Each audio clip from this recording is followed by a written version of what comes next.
Right now, the United States is no longer operating inside the familiar boundaries of institutional governance. What has emerged in the opening weeks of 2026 is not a single controversy or a collection of unrelated scandals, but a coherent shift in how power is exercised, displayed, and defended. The second Trump administration has moved decisively away from rule-bound process and toward a model that treats authority as personal, transactional, and visually dominant. This is not simply a change in tone. It is a structural transformation. The administration calls this period the Golden Age. Supporters describe it as strength without apology. Critics describe it as post-institutional governance, where legitimacy no longer flows primarily from law, precedent, or multilateral agreement, but from spectacle, loyalty, and constant narrative production. What matters now is not whether norms are broken, but whether the breaking of those norms can be sustained long enough to become the new baseline. One of the clearest examples of this shift is the creation of the Board of Peace. Announced during the World Economic Forum in Davos, the Board of Peace is formally described as a mechanism to oversee post-conflict reconstruction in Gaza. Its structure, however, reveals a far broader ambition. The organization operates outside the United Nations framework, outside treaty law, and outside any requirement for multilateral consent. It is chaired for life by Donald Trump, a role explicitly separated from the presidency itself, granting him permanent authority regardless of electoral outcomes. Under the board's charter, permanent membership requires a non-refundable $1 billion contribution.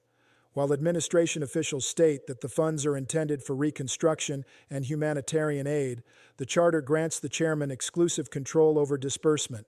There are no binding oversight mechanisms, no independent audit requirements, and no clear separation between public diplomacy and private investment. Analysts have described the structure as a pay-to-play model of global governance, one that replaces consensus with capital and accountability, with personal discretion trump news search strategy. International reaction has been sharply divided. Some governments have expressed interest or joined, citing frustration with what they see as United Nations paralysis. Others, including major global powers, have rejected the board outright, calling it an illegal bypass of international law.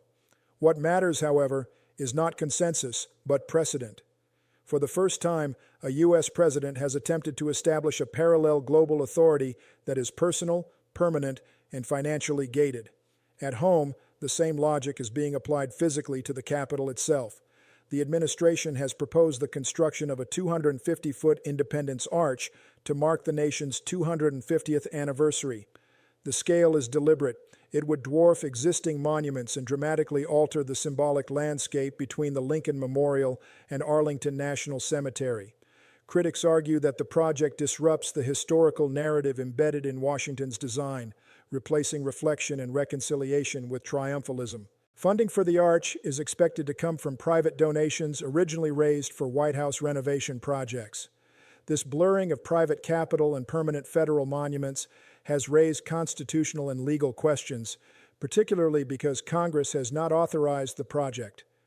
At the same time, the east wing of the White House has already been demolished to make room for a massive ballroom larger than the original footprint of the building itself.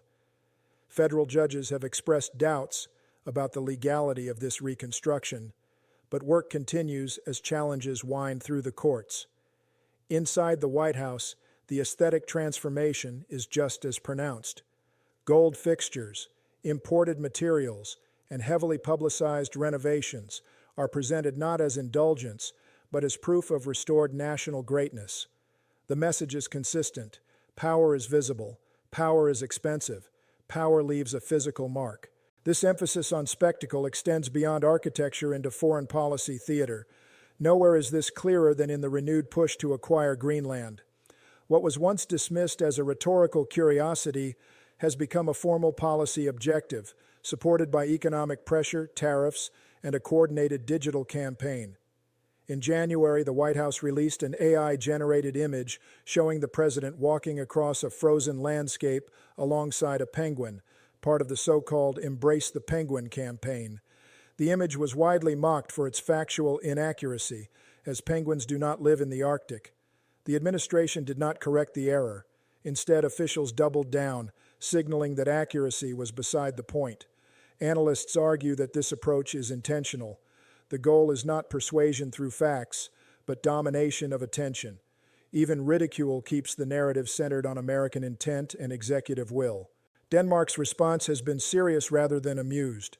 Military exercises in Greenland have been expanded, and NATO allies have privately expressed concern that what began as provocation is hardening into strategic pressure. The administration, meanwhile, continues to pair its Arctic rhetoric with threats of economic retaliation against countries that support Greenland's autonomy. Domestically, the most consequential shift is the deployment of federal forces into American cities under Operation Metro Surge. Thousands of armed DHS, ICE, and CBP agents have been sent into urban areas, particularly in states led by Democratic governors. The administration frames the operation as a response to fraud and migrant crime. Local officials describe it as political retaliation and federal overreach. In Minnesota, the consequences have been deadly. 2 civilians were killed by federal agents in January alone. Schools were locked down.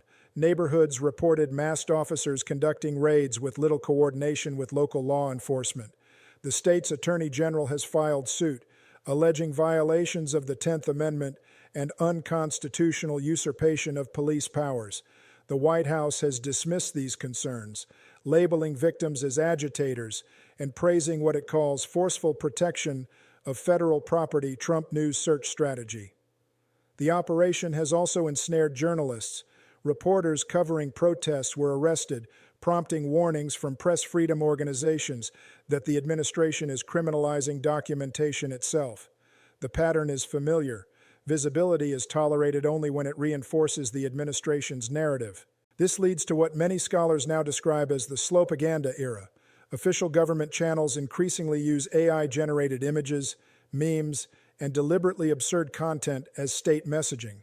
The technique bypasses traditional media filters and speaks directly to an online base fluent in irony, provocation, and post-truth humor. The result is a communication environment where seriousness and parody collapse into each other. Images of the president as a Jedi warrior, as the Pope, or overseeing mass deportations in animated styles are not mistakes. They are signals. They communicate dominance, defiance, and indifference to criticism. The use of the nihilist penguin meme, referencing a documentary about a penguin walking toward its own death, is particularly telling.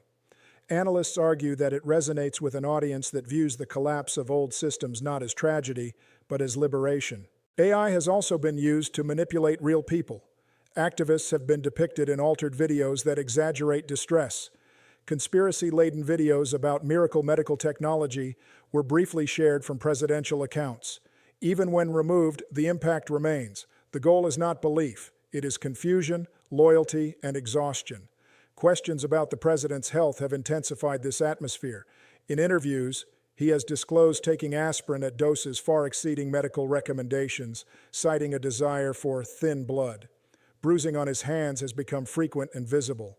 The White House alternately attributes this to handshakes, minor injuries, or dismisses it entirely. Reports of the president falling asleep during meetings have been denied, with officials releasing AI-assisted analyses claiming exceptional vitality.